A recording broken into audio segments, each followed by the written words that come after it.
Good morning, everyone. For those who don't know me, my name is Helena. I am the Executive Director with the Greater New York Chamber of Commerce. We represent 30,000 different business and civic leaders, and we are here to help you grow your business. If this is your first time on a webinar, the reason why we put these on is to provide information, again, to help you grow your business. That's our mantra, behind the Greater New York Chamber.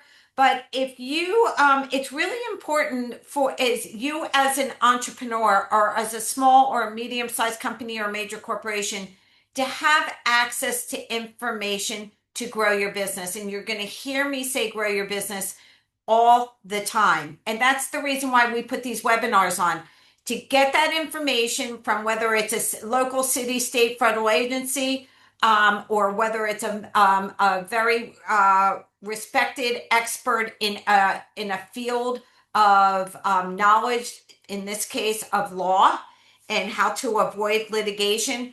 We want to get that information to you so it will help you grow your business. And when you grow your business, you employ more. You go outside and patronize your community. You spend money in your community, and then you go home and it's the same thing. So it's like a domino effect. So again, as much information that we can get into your hands to help you, again, grow your business. We're really excited about today, how to avoid litigation. If you're in business, I'm sure that this has popped into your head. So we're really excited to have our member expertise in this subject area, Bhavleen Sabharwal. And I just want to, I'm going to read what she has. She represents corporate management defendants and plaintiffs involved in litigation and pre-litigation claims of discrimination and harassment, as well as matters involving the Fair Labor Standards Act and breach of contract. So what we're going to do is let her do the presentation. Put your questions in the chat. We will do a Q&A afterwards. So in case, she already answers it, you have the information. But there is a chat going on. This is being recorded. It will be on Chamber TV. So Bhavleen, we're really excited about this. We do have a legal center here at the Chamber of Commerce to provide this information and to provide our members' expertise as the referral. So Bhavleen, take it away. Very excited about this presentation. Thank you so much, Helena, and thank you to the Greater Chamber for all the wonderful events you do. I have been a participant in the expo as an exhibitor for the last 2 years. I also attend the weekly events in the morning, the coffee chats, and you guys throw on great events. So thank you. Before we begin with the presentation, I want to talk a little bit about me. I have been a practicing attorney for 15 years.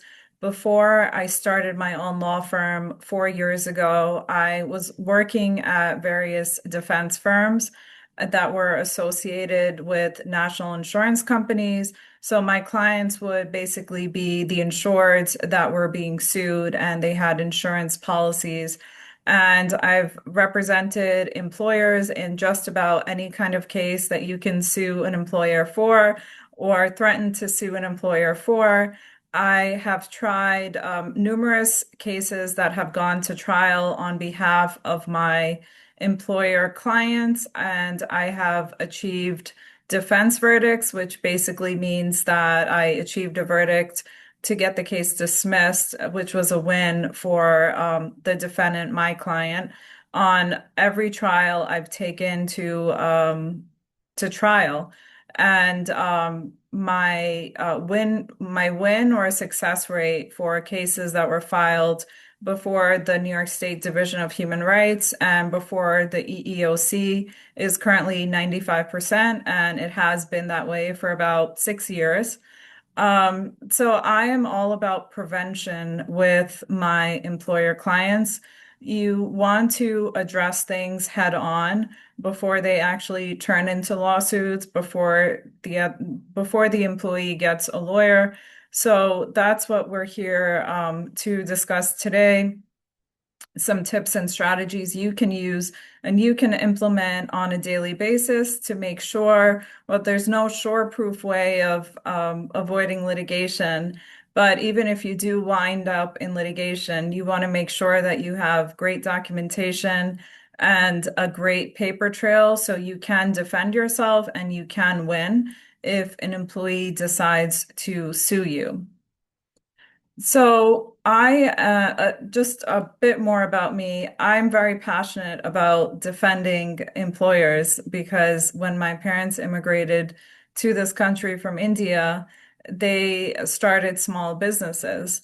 So I feel very strongly that hardworking business owners that have worked so hard to create and build something should be able to keep what they've earned and insulate themselves from people that are trying to take advantage of them. So that's what drives me to do the work I do. Before we get started with the slides, I want to just get the lay of the land here. How many owners of businesses do we have here? And you could drop it in the chat if that's easier. How many business owners do we have attending here? Okay, we see Chris. It's okay. So we have a few business owners. I can't see your physical hands. That's why I'm asking about the chat. We have How, everything from like CPAs. We have someone from, the Broadway, the Broadway League. I'll give a shout out to that. A couple of Seaway Marine. If you can rename yourself, that would be great. I could give you a shout out. Kevin McKiernan Law, of course. 255 IT Consulting.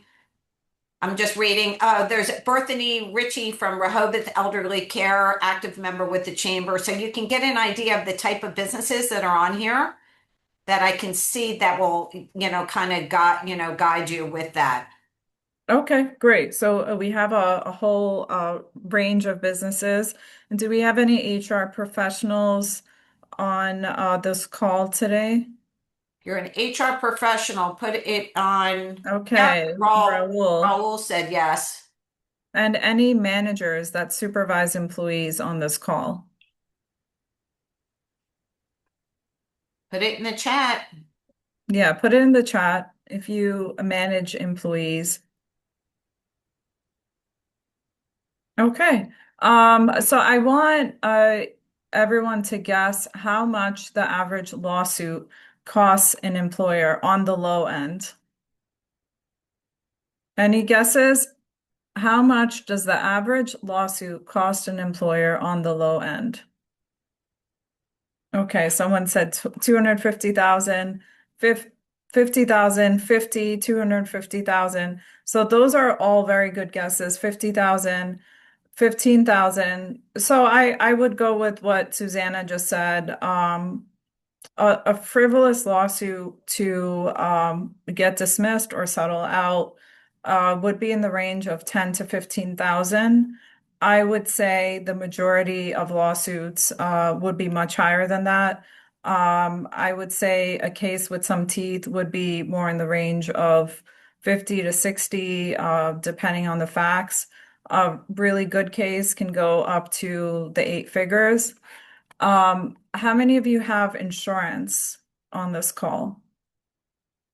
And I just want to put this disclaimer out there that even if you have insurance, and I know this because I work for and with several insurance companies, if you are a business owner, you most likely will have a deductible and a retention to pay off before legal fees are paid for occasionally and before the insurance company pays anything on the policy or from the policy.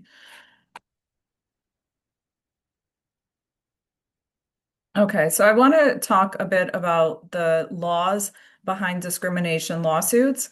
So, Title VII is the federal law that prohibits employment discrimination. The protected categories are race, religion, national origin, color, sex, including gender, gender identity, and sexual orientation. So keep in mind that Title VII, which is the federal employment discrimination law, it only applies if you have 15 or more employees. The New York State human rights law, which is the state counterpart of the employment discrimination law, applies with as little as one employee. Um, and the protected categories under the New York State human rights law are a lot more voluminous than the federal law. So Anne just dropped in all these protected categories. Take a screenshot. This is a very expansive list. Um, the ADA stands for the Americans with Disabilities Act. That is the federal law that applies when employees are seeking accommodations. The New York State Human Rights Law and the New York City Human Rights Law also apply when employees are seeking accommodations. The ADA, which again is the federal law, applies if you are an employer with 15 or more employees. And the New York State human rights law, once again, as with discrimination, it applies to employers of any size. So if you run a one-man shop and you have one other employee working with you, an admin, assistant, etc., you name it, the New York State human rights law will apply to you. So the failure to engage in the interactive process remains one of the most common employer mistakes that I've seen at every level. This is the federal level, the state level, and the city level. Under the ADA, once an employer is on notice that an employee is requesting an accommodation, they must engage in the interactive process. The New York State Human Rights Law requires the same thing. The New York State Human Rights Law requires employers to provide reasonable accommodation for disabilities, pregnancy-related conditions, and other covered characteristics, unless doing so causes an undue hardship. And we're going to talk about what that is in a moment. So New York courts have been clear that an employer who fails to engage in the interactive process simply cannot point to the absence of a workable accommodation as a defense. So I'll give you an example. I had a client where one of the employees had complained that they had an allergy to fragrances and scents in the office. So the employer in that case retained me to create a policy. I actually recommended that they create a policy with respect to fragrance and scents in the office. So we created a no fragrance policy in that office with the employer's consent, of course. So once we created that policy, the employee took it a step further and they wanted that policy to apply to contractors and vendors coming into the office. So that was deemed a unworkable condition for the employer because they couldn't control what colognes or perfumes or even scented deodorants that people visiting the office were wearing, and that could potentially hinder their business. So the employer in that case did not enact the policy to extend to visitors. The employee did end up filing a claim with the Division of Human Rights, and we were able to get that claim dismissed based on the policy we did enact. Um, Another example of a undue hardship case I had a nurse's aide that worked for a nursing home that claimed that she could no longer pick up patients, put them or take them out of wheelchairs. And she applied for an accommodation and sought a desk position that did not require her to pick up patients. My client, the employer, did not have a desk position available and she was terminated. So once she was terminated, she filed a claim with the Division of Human Rights. And the argument we made was that the employer had no use for someone working at a desk position, This was a nursing home that had 90% of um, the people, the residents in the home that were immobile, meaning that they could not get in and out of bed or in and out of wheelchairs. And what the investigator in that case found was that the employee was not able to perform the essential functions of her job, so that her being terminated was warranted. So I look at these cases where an accommodation is requested on a case by case basis. Unfortunately, there's no black and white rule. What I can say, if I was to say that there is a rule of thumb, is that you do need to engage in a communication with the employee, and I would make sure that the communication is documented. So these are some of the federal and state wage and hour leave laws. What I have a lot of employers get stuck on is the federal. Actually, before we get into that, the federal minimum wage is 7.25 an hour. In New York, it's $17 an hour in New York City, Long Island, and Westchester. It's 16 for the rest of the state as of 2026.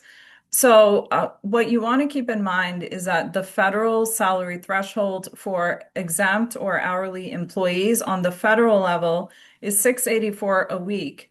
Under the New York State standard, it's 1275 a week. So I have employer clients that are paying a minimum of 684 a week to their hourly employees. And under the federal law, they're compliant, but they're not compliant under the New York State law. So even if you have a company like ADP or Paychex or someone who's doing your payroll, you really want to audit what they're doing to make sure that they're doing everything in compliance with the law. I want to say the majority of clients I have do use a payroll system, and that payroll system has failed my clients. So you want to basically exercise your due diligence with that. So the number one claim, according to the EEOC, is retaliation. And this has been the case for the last 3 years. 48% of all charges in 2024. Um, Plaintiffs have 3 years to bring a retaliation claim under the New York State Human Rights Law.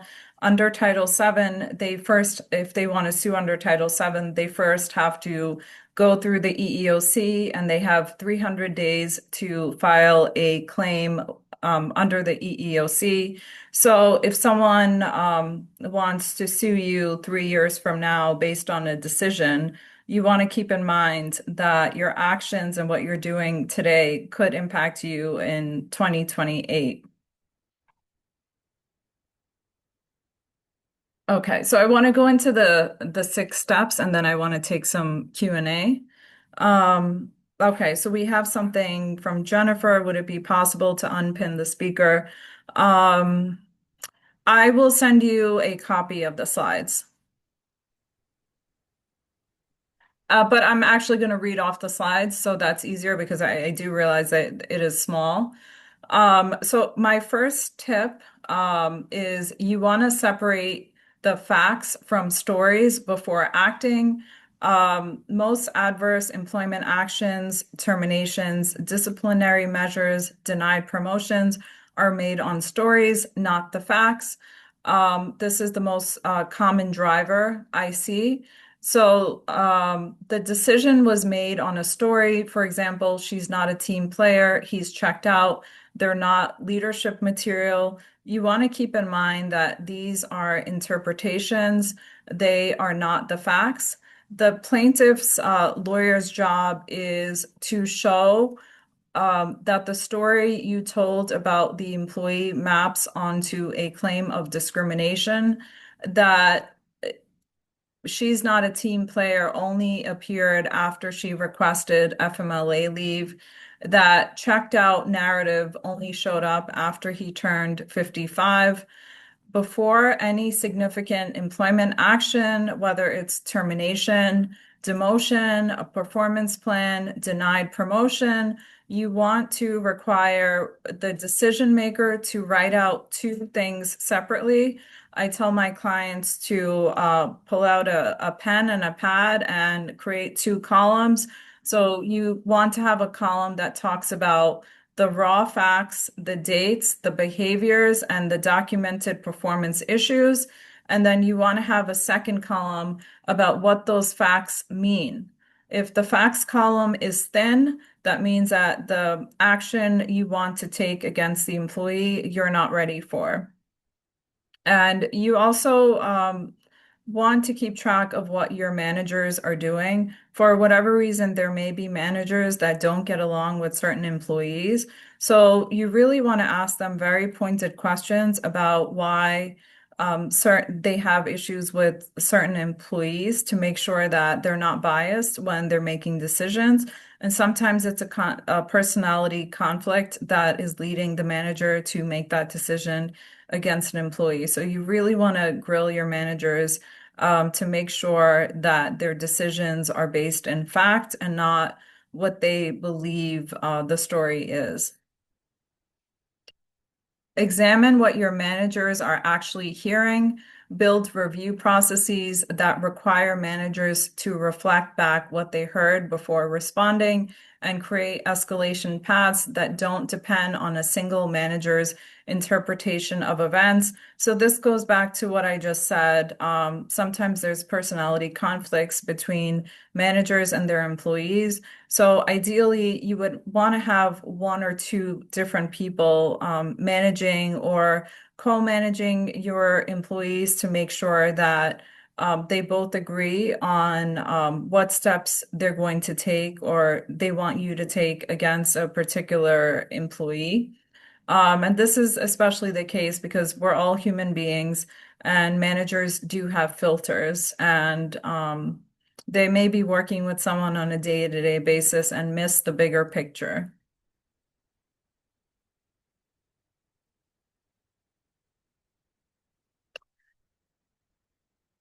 Surface the vested problems in your organization.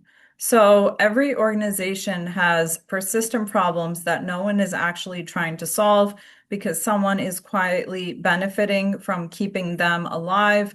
Every organization has this because someone is benefiting from the status quo. The harassment complaint that gets reinvestigated with that every year without resolution, a manager that knows someone is the problem but keeps promoting them anyway because they're hitting their numbers. From a litigation standpoint, these situations are extremely high risk because the moment a lawsuit gets filed, your prior knowledge of the problem becomes evidence. So there is a claim that can be filed against employers, and it's called deliberate indifference, which basically means you knew that this employee was engaging in hostile or discriminatory conduct and you failed to act. So your inaction can be actionable under the law. And it's not just for what that employee did that you're responsible for. You're also responsible for not being proactive to curb the conduct. So you want to ask yourself honestly, what complaint or conflict has been managed but never resolved? Who benefits from it staying that way? That's your exposure. I see this with a lot of companies that especially have been operating for a very long time. They're kind of stuck in their ways, and people accept behaviors that should not be tolerated. Um, One of my biggest cases was with someone who was operating a business for close to 50 years, had never been sued, and then got the biggest lawsuit you can imagine because of all these lingering problems within the organization that had been allowed to fester. So what could pass muster or conduct that was accepted even 10 years ago is not necessarily accepted in 2026. So you want to make sure that the culture of your organization is evolving and changing with the times, and you want to make sure that you're not stuck in the past. Recognize where fear is driving management decisions. Um, so I would say most of the employers that I work for, they're not getting sued because of maliciousness or malicious managers. They most likely are getting sued because you had a manager or an owner tiptoe around the truth. What I tell my clients is that I want you to, and this is a word I want you to remember, over communicate. I want you to over communicate with your employees. And this is especially the case with problem employees that have performance deficiencies. If you're a small business, I don't believe you need something like a performance improvement plan. I think a letter or an email just highlighting the performance issues the employee has is sufficient. If you're a bigger company, obviously you want a more formal performance plan in place. You also want to have the conversation with the employee. If you put it in writing, you want to speak to the employee and you want to make sure that they're on notice. I feel like a lot of employers are afraid of their staff and they don't necessarily want to address lingering issues. And what happens is when they finally decide to terminate the employee says, "Well, you never told me I wasn't doing well. So this must be because of some other reason or discriminatory reason." They're going to go to the lawyer and say, "I'm being fired by my boss who's saying I'm having performance issues, but they never told me about any performance issues. I think that they're firing me because of XYZ. I took pregnancy leave 2 months ago, or I took sick leave." So you really want to make sure that the employee is on notice of what they're doing and especially what they're not doing. You want to audit your organization and see where exposure is being created. I actually do some of these audits for companies that have been operating for a very long time. What happens is that when you have employees that have been with your company for a long time, and they tend to be older employees, and then you hire newer employees and you're paying them market rate, but you haven't increased the salaries of the older employees. So you want to make sure that you're looking into your practices, you're looking into your policies and procedures on a yearly basis. If you don't have an employment handbook, I strongly recommend you ideally get an employment handbook that is drafted by an attorney to make sure that your laws are current and with the times. And you also want to get your employees trained. So this is more of what I was talking about earlier, the over communication. I can't stress this enough.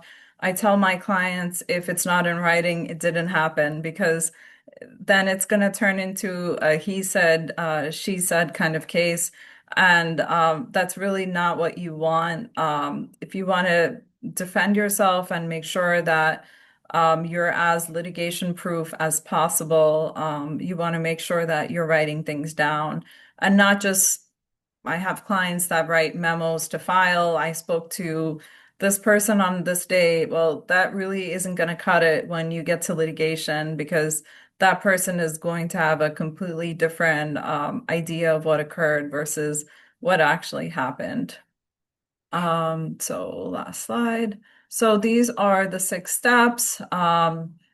Step one, separate facts from stories.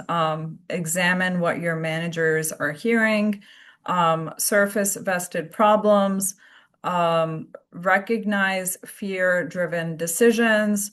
Audit organizational identity and over communicate and verify. So I would take a screenshot if you're able to, or if Anne can drop the slides into the chat, that would be helpful. I want to open up the floor to any questions anyone may have. I know I've been talking and I appreciate everyone's patience. Put your looking through. Hold on. Put some in your questions in the chat, but I'm gonna go to the um through the chat.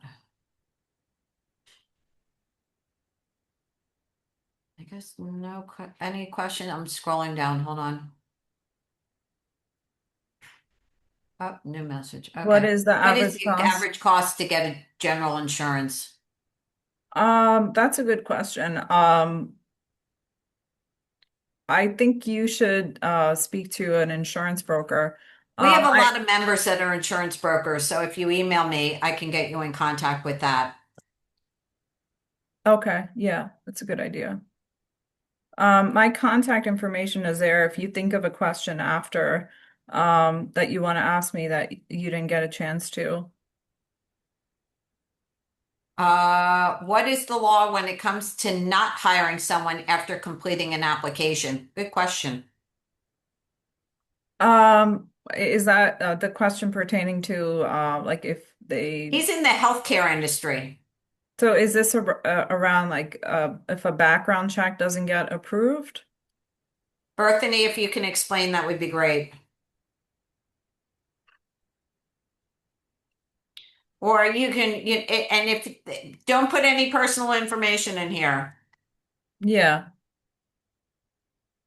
Okay, Um, sorry. Medlock is a small business with less than 10 employees. Are we subject to these laws and regulations? So the federal laws that I mentioned, the FMLA, that's 50 or more. And I believe I mentioned another federal law, and I forget which one it was. I think it was the Americans with Disabilities Act. Yes, it was. And that's 15 or more employees.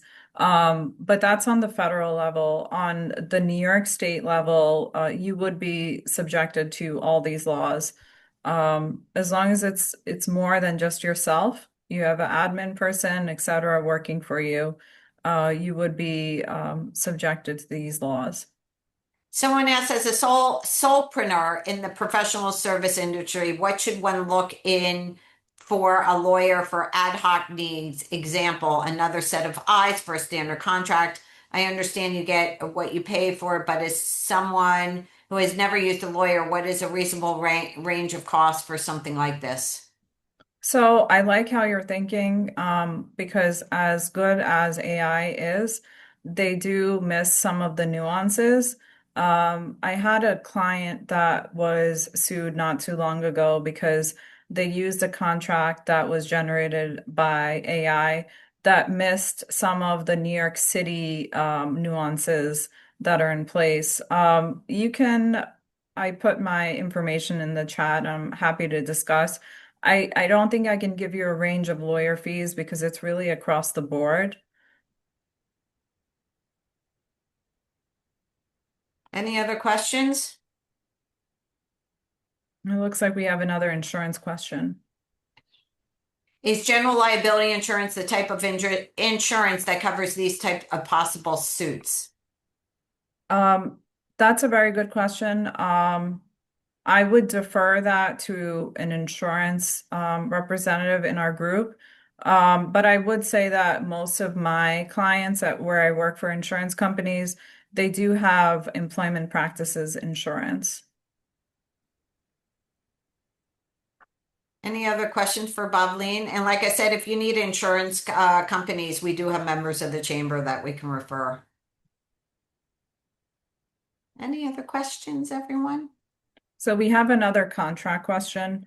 Where is that? NDAs, breach of contract, or software use. So if you're a business owner looking for the occasional ad hoc contract, um, even if you draft it yourself, you still want to have a lawyer look over it, especially if you're using those contracts for years or for lots of employees. It's well worth the money and just to have a second pair of eyes on it and to make sure you're doing everything in compliance with the law. So feel free to contact me. How do you hire a marketer?